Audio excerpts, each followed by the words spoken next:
Welcome to the weekend edition of the Fast Five by Fear and Greed. I'm Michael Thompson, and hello, Sean Aylmer. Hello, Michael. Sean, on weekdays, it's all about the Fast Five, the top 5 business stories in 5 minutes. On the weekend, we still, of course, keep it to about 5 minutes. It wouldn't be the Fast Five if it wasn't. But we're going to pick out the biggest story of the week, the sleeper story, one that's kind of flying under the radar a little bit, the most remarkable story, and then our favourite story from the week. So we'll jump into it. If you don't mind, can I go first with the biggest story? Please. For me, it was a major breakthrough in Canberra, the Greens backing the government's climate change legislation, a 43% reduction in Australia's carbon emissions by 2030. The biggest story for a few reasons. It might be the beginning of the end for the climate wars, a pretty ugly dispute that's engulfed politics in this country for the last decade or two. It essentially sets a minimum for future negotiations, which might help kind of appease some of the Greens and independents who are worried that the legislation doesn't go far enough. They know that at the very least it can't go backwards. Number 3, which is why it is such a significant story for business, is that it gives the business community some certainty. They've got kind of a framework really in which to operate, to invest, and for any companies looking to the future, not just the carbon intensive ones. That's really important. Yeah, I totally agree. Biggest story of the week. Just a special mention, though, to the Reserve Bank lifting interest rates another 50 basis points. That's 1.75 percentage points in a little over 3 months. That's adding about $700 a month in repayments on a $750,000 loan. And we saw that's working because home prices are falling. All right, most remarkable story. What was it for you? It was the death of Aylmer al-Zawahiri, who was Osama bin Laden's right-hand man during the September 11 attacks back in 2001. Al-Zawahiri, an Egyptian, he became a doctor, he came from a very wealthy family, thought to have financed the attacks on the Twin Towers. He's been on the run for 21 years. He had a $25 million price tag on his head. This week, US drones shot him dead.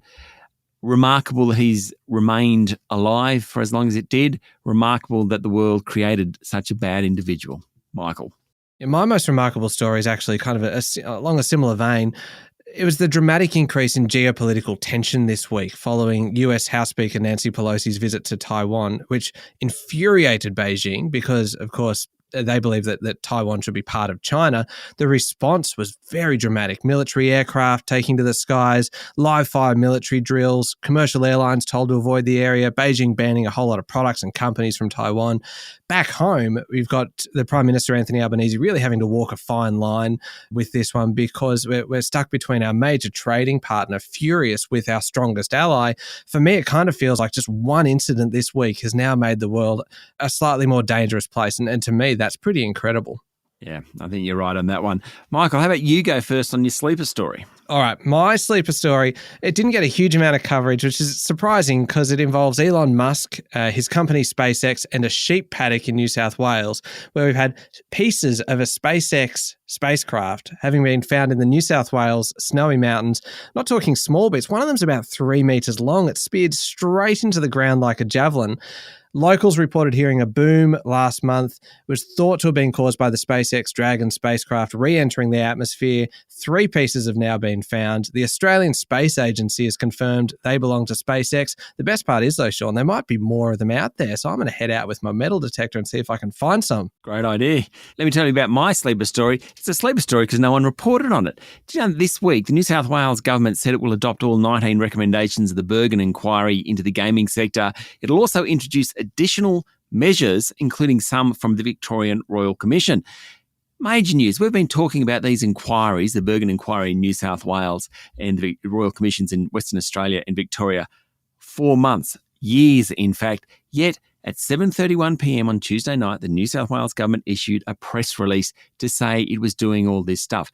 No one reported on it. The only reason I knew about it was I checked the Star's share price the next day and they'd made a comment on it. A total sleeper story, and a story that will impact certainly the casino groups, directors and executives who now can be found liable for serious wrongdoing, and thousands of shareholders. Yeah, that is a true sleeper story, that one. All right, our favourite story this week, and I reckon you and I might be aligned on this one, the dramatic resolution to the courtroom battle between WA Premier Mark McGowan and mining magnate Clive Palmer. The pair sued each other, right, for defamation over a bunch of comments really made during the pandemic, predominantly about WA's hard border and a couple of other things. Was it worth it? Absolutely not. A waste of the federal court's time. Mr. Palmer was awarded $5,000. Mr. McGowan won a counterclaim of $20,000. Legal bills far exceeded damages. Justice Michael Lee said the game has not been worth the candle. Spare a thought for WA taxpayers who will be paying a large chunk of the legal fees. My favourite line, though, Sean, from the judge was about Clive Palmer, talking about how much experience Mr. Palmer's had in this kind of litigation. He said, "This was evidently not his first experience in a witness box. He carried himself with the unmistakable aura of a man assured as to the correctness of his own opinions." Cracking yarn.